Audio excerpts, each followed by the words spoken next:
Notícia terrível, um crime bárbaro. Uma criança de 10 anos de idade e o primo dela foram assaltados e atingidos, gente, por golpes de foice. Foi na noite de ontem, no município de Pedro Regis. As duas vítimas deram entrada no hospital de trauma. E a nossa querida Poliana Sorrentino vai trazer as informações pra gente, direto do hospital. Poliana, que crime bárbaro, A ocorrência foi registrada ontem à noite no município de Pedro Regis. Estavam na mesma motocicleta uma mulher e um dos filhos dela e também um dos sobrinhos dela. Um deles tem 25 anos, o outro 10 anos. Eles acabaram ficando feridos e sendo socorridos aqui para o Hospital de Emergência e Trauma de João Pessoa.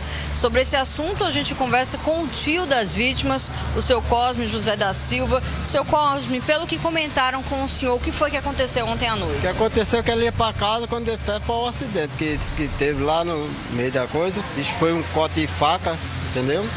Aí eu não soube direito como é que foi, que minha irmã na hora desse acidente ela desmaiou. Aí não sabe como é que foi o negócio, como é que foi o sistema, entendeu? Ela estava na moto com um filho e com um sobrinho. Tava na moto com o filho e o sobrinho. Qual é o filho dela? É o de 10 anos ou o de 25? O de 25 anos, Leandro, que é o de 25. Aí os dois acabaram ficando feridos. Acabaram ficando feridos. E ele saiu assim para um canto, aí socorreram ele, aí vem para cá pro trauma. E sua irmã não sofreu nada? Sofreu nada não. Só tá meio abalada por mais desses negócios, né? E ela soube informar se realmente foi uma tentativa de assalto, se queriam roubar algum objeto ou até mesmo a motocicleta em que os três estavam? Ela não soube informar não, porque na hora desse acidente ela desmaiou, ficou apagada de uma vez. Aí quando ela acordou, o sobrinho dela já estava em cima dela, todo melado de sangue. Ela acordou toda melada de sangue. Aí procurou o filho dela e não encontrou. Aí o menino já tinha corrido para chamar a ambulância para vir socorrer tudinho. As informações que passaram para a imprensa era de que eles teriam sido vítimas de um assalto e de que teriam sido vítimas também de golpes de foice, né? Mas essa confirmação não se tem ainda. O que se sabe é que foi uma arma branca. Não se sabe o tipo. Sabe que foi uma arma branca. Agora não sabe qual foi o motivo, entendeu? É porque ninguém sabe direito a informação. Se ela tem visto direito, aí sabe a informação direito como era que era. E ninguém sabe também quem fez isso. Conseguiram levar a moto? Conseguiram não, a moto não conseguiram levar não, porque a moto tá na casa do menino lá. Que correu para lá e o menino socorreu, a moto ficou lá. Agora é cuidar pela recuperação dos seus sobrinhos para depois tentar identificar, né, a pessoa responsável por esse crime. Se Deus quiser, tá tudo certo, Deus querido. Obrigada, seu Cosme. Boa sorte para o senhor, para os seus familiares e o que seguem internados aqui no Hospital de Emergência e Trauma de João Pessoa. Poliana Sorrentino para o programa O Povo na TV. Obrigado, Poliana. Poliana trazendo a informação pra gente, um parente trazendo aí alguma coisa preliminar, não é? Mas, gente, o que justifica tamanha crueldade? Independente se foi uma arma branca, uma faca ou qualquer outra coisa, uma foice é algo muito grave, muito sério, uma crueldade, porque não basta a pessoa se submeter a um assalto, ela se sentir ali num momento de vulnerabilidade e aí vem alguém e tem que ter uma razão, um motivo. Qual foi a razão dessa pessoa desferir esse golpe tão poderoso, tão forte, a ponto de atingir os dois primos? Um golpe muito sério, muito forte, a ponto deles serem internados. E a Poliana conversou com um médico, com o pessoal lá do Hospital do Trauma, o diretor do Trauma, para saber exatamente como é que está o estado de saúde deles. Veja o que ele disse. Os dois primos, um de 25 anos e uma criança de apenas 10 anos, seguem internados aqui no Hospital de Emergência e Trauma Senador Humberto Lucena, depois de terem sido vítimas de arma branca na noite de ontem na cidade de Pedro Regis. Sobre esse assunto, a gente conversa agora com o diretor responsável pelo Hospital de Trauma daqui de João Pessoa, Dr. Laércio Bragante. Dr. Laércio, como é que está o estado de saúde dessas duas vítimas? Um precisa de mais atenção do que o outro? Isso mesmo, Poliana. O rapaz de 25 anos ainda encontra-se na unidade de recuperação anestésica após passar por um procedimento cirúrgico de alta complexidade, já que ele sofreu um ferimento na região do pescoço, onde foram atingidas uma veia de grosso calibre e uma artéria importante do pescoço. Por isso ele teve um sangramento muito grande, chegou aqui numa condição extremamente grave, transportado pelas equipes do SAMU que fez os primeiros atendimentos, chegou respirando com ajuda de aparelho e nessa condição muito grave. Já a criança também chegou na mesma condição, respirando com ajuda de aparelho, embora menos grave.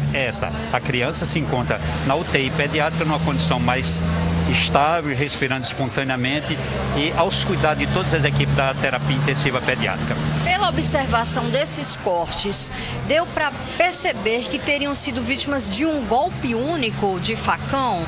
Por exemplo, a pessoa, né, que estava com esse facão na mão, ela aplicou um golpe só que acabou atingindo tanto o homem quanto a criança? Isso mesmo, Poliana, a informação é essa. Quando o rapaz que pilotava a moto percebeu a aproximação dessas pessoas, desse agressor, acelerou a moto e ele, num golpe só, muito provavelmente com um facão, atingiu o pescoço do jovem de 25 anos e a região parietal, essa região da cabeça da criança, desferindo um grande ferimento. Porém, o do rapaz, como eu disse, um ferimento bem mais grave. Atingindo artérias importantíssimas. Exatamente, uma veia importante, calibrosa do pescoço e também uma artéria, das 4 artérias que passam pelo pescoço, das maiores, houve a lesão de uma dessas. Foi uma cirurgia longa, feita pela equipe da cirurgia vascular e no momento ele se encontra respirando com a ajuda de aparelho sedado ainda na unidade de recuperação anestésica. Provavelmente, então, depois que ele sair dessa unidade, vai seguir internado na UTI, ainda está inconsciente.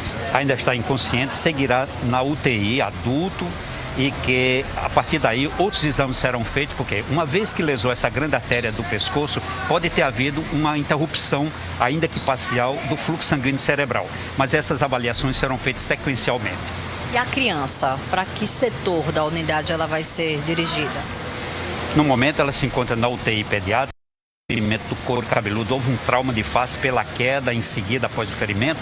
Então, ela continua na unidade, na UTI pediátrica, mas logo em seguida irá para a enfermaria pediátrica também. Doutor Laércio, muito obrigada, parabéns pelo seu trabalho, de toda a sua equipe aqui do Hospital de Trauma de João Pessoa. Realmente uma situação muito delicada, uma ação criminosa que aconteceu ontem à noite em Pedro Régis. A principal suspeita é de que tenha acontecido uma tentativa de assalto para que esse criminoso, que estaria portando então uma arma branca e grande, ele roubasse, furtasse a motocicleta onde estavam o homem de 25 anos, a criança de 10 anos e também a mãe do Leandro, que tem 25 anos e é esse que está numa situação mais complicada aqui no trauma, e a gente estima que ele se recupere o quanto antes, tanto ele quanto o menino de 10 anos também. Poliana Sorrentino para o programa O Povo na TV. Obrigado, Poliana. Bom dia. Essas informações do médico, do diretor do trauma, é um milagre esses dois estarem vivos. Porque pelo que a gente entendeu, eles estavam em cima da moto. E aí a pessoa, ao invés de apontar um facão ou a foice, sei lá qual foi a arma que a pessoa utilizou, ela já chegou passando ali, já apontando, desferindo mesmo o golpe. Isso é de fato muito sério, muito grave, a ponto de causar um ferimento terrível naquele que estava pilotando a moto, com 25 anos de idade, e ainda resvalar esse facão, esse corte na região da cabeça da criança. Como se não bastasse esse golpe, eles ainda sofreram a queda da moto. E aí o que passa na cabeça de alguém que está ali tentando... Ele queria roubar a moto? Ele queria provocar a queda dos ocupantes da motocicleta para que ele pudesse levar a moto? Não faz sentido esse tipo de abordagem. Não é assim que funciona. Não é assim que os bandidos tentam. Porque tentam preservar a moto, não é? Para que eles possam depois comercializar. É uma situação muito delicada. Obrigado, Poliana, por trazer essa informação pra gente, porque vou te dizer, é um milagre esses dois estarem vivos, viu? Graças a Deus. Vamos torcer para que dê tudo certo. Gente, vou falar sobre um homem.